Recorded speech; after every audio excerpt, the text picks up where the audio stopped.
Based on the image which you just saw, and you know what those query parameters attached to that URL means, then this video is probably not meant for you, because it is catered to someone like me who, when starting out, had no idea as to what these were and the value it provided to businesses.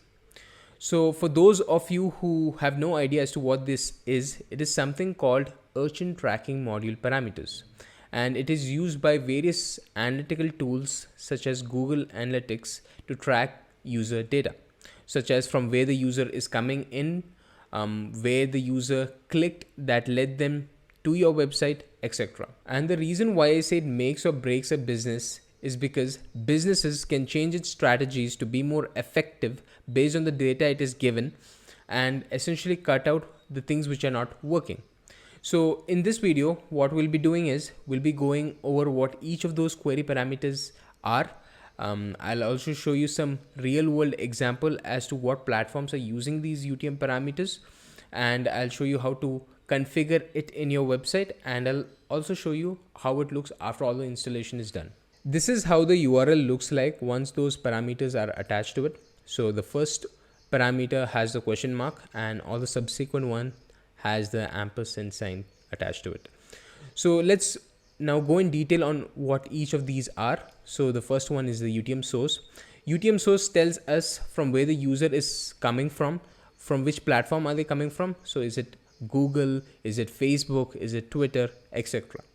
The next one is the UTM medium, so the channel through which the user is coming from. So something even more broader. So you could say, is he coming from an email? Is he coming from a social platform, etc.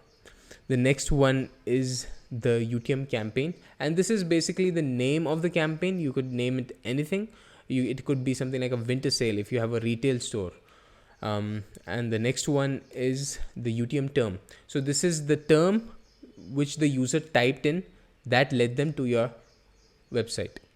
Next up is UTM content, and this is where the user clicked that led them to your website. So it could be a banner, it could be some kind of link, images, etc. So now let me show you how I would do it. So this is one of my sites. It's called Productify It, and this is the domain. Now the way I would do it would be something like this. So this is the URL. Now this would go to my LinkedIn profile, and this would be the first link. As you can see, the UTM content is LinkedIn bio. The next one is would go to the Instagram, and this would be the UTM content would be Insta bio.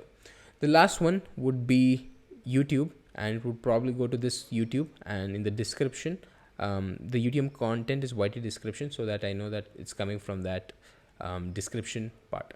So now, if once I've embedded all these links to all the platforms, I will be able to see in the dashboard which platform is bringing the maximum amount of traffic to my website.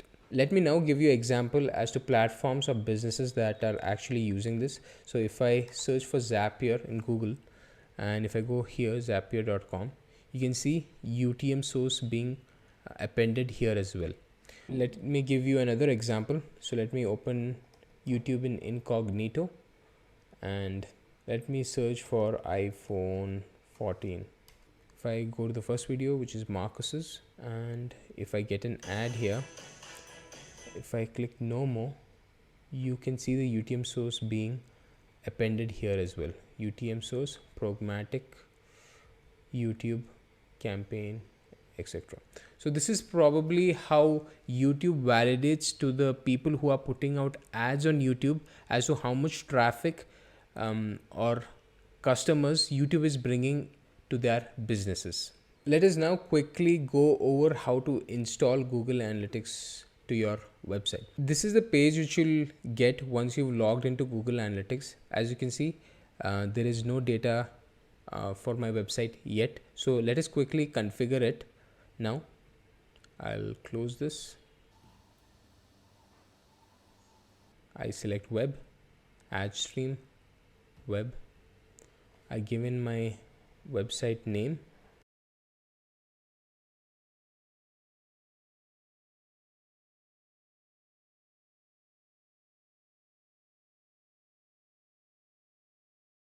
And I say create and continue. Once this is done, we should get a pop-up right here. Yeah, this is the pop-up we should get. Keep note of this measurement ID. We'll need this. Copy this, and this is how it looks. Let me now navigate to Google Tag Manager. So I click here, go here, and I'll quickly set up my account. Once I've filled in all the details here, I'll agree to the agreement here, and it should navigate me to a different page. Now once this dialog pops up, you need to keep note of these two snippet of code, because this will go to our head tag of our project and this will go to our body. So if I go to my project right here, I've set it up this way. So this is not the best way to do in Next.js. We have a third-party package for it, but because I'm demonstrating it to you, this is how I have done it. But let's say you have a Vite project, and in the index.html, what you would do is you would put this right here and this right here, and everything should be good to go. So this is how you set up Google Tag Manager in your site. So once that's done, just click OK. Now we need to set up Google Analytics with our Google Tag Managers. So the way you do that is you go to tags, click new, tag configuration, Google Analytics, we go GA4 event, and the measurement ID which we copied from our analytics, I forgot, so let me just go back here, go here, put it right here, event name GA4 prod, and triggering we set to all pages, so that for all the pages we get the analytics. I save it, save. Now for this to work, we need to set up Google Tag Manager as well. So let me go here, click Google Tag. Actually, let me discard this. I'll copy this. This is the ID for my Tag Manager. Click new, tag configuration, Google Tag, tag ID, all pages, save, save. With this, you're all set up and your site should be good to go. Now the reason why we have both of this set up is because if you go here again, if I click new, tag configuration, Google Analytics, you can see the notice being given to us here saying that for Google Analytics to work, we have to set up Google Tag and Google Analytics GA4 event. That's why we have both of this setup. Now in order to check whether the installation was proper, let me go to Google Chrome, paste in that URL with the UTM parameters and execute this. And in the network tab of the DevTools, if you see this call being made, which is collect v, this is for Google Analytics. So this is basically sending those events to Google Analytics itself. And if you have this gtm.js also calls being made, this would mean that Google Tag Manager is also working. So this is how you would check whether the installation process was done properly. Now let me show to you how the dashboard looks like. Now if I go back to my Google Analytics dashboard, you can see data coming in from here.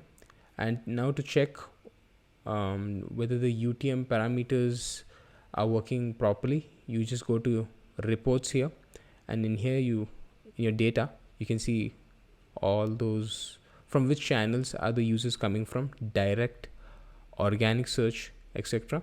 But for our use case, we want to see the UTM source, UTM medium, etc.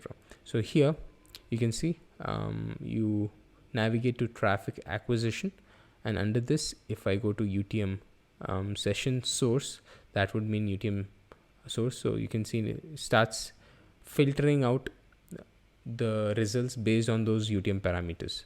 So UTM medium, organic, none, social. So this I did this yesterday. I was making anonymous requests with these UTM parameters, which was UTM medium social and UTM media session, UTM source, sorry, which was Google. And now you can see how valuable this UTM parameters are for a businesses. You could check from where the traffic is coming in and double down on that platform and probably cut out the ones which are not working. So this is it for the video. Hopefully you learned something new. This was very new to me because this navigating through these dashboard is quite challenging actually, because they've got a lot of different features and this is just one among them. Thanks for watching. See you guys next time.